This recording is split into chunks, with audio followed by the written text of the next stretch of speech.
So magandang araw mga kalaki. So meron akong ibabahagi sa inyong pampaswerte ngayong First Friday. So gawin niyo ito para humata kayo ng swerte at maputo lang inyong mga kamalasan.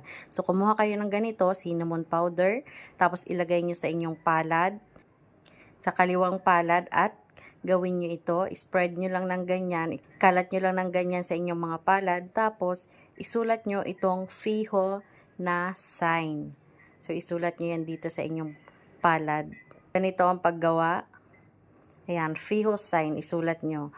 Tapos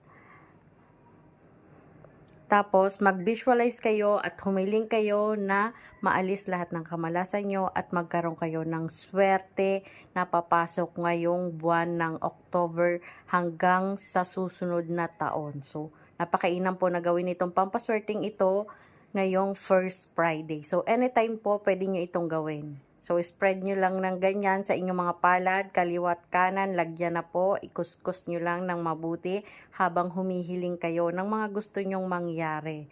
So, ayan guys. Ito po ay hindi nyo babanlawan.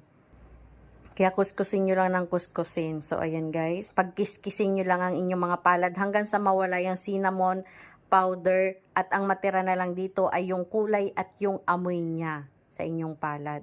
Tapos itong nasa lababo ay inyo nang bubuhusan ng tubig. So buhusan nyo po siya, huwag nyong babasain ng inyong kamay kasi maaalis yung amoy ng cinnamon powder o yung bakat ng cinnamon powder sa inyong palad. So ayan guys. At hayaan nyo lang ito maghapon sa inyong palad. Kung kayo maghuhugas, pwede naman na itong mabasa. Basta ito ay dapat matagalan muna sa inyong mga palad mga 1 oras bago kayo maghinaw ulit o bago kayo magbasa ng kamay. So, ayan.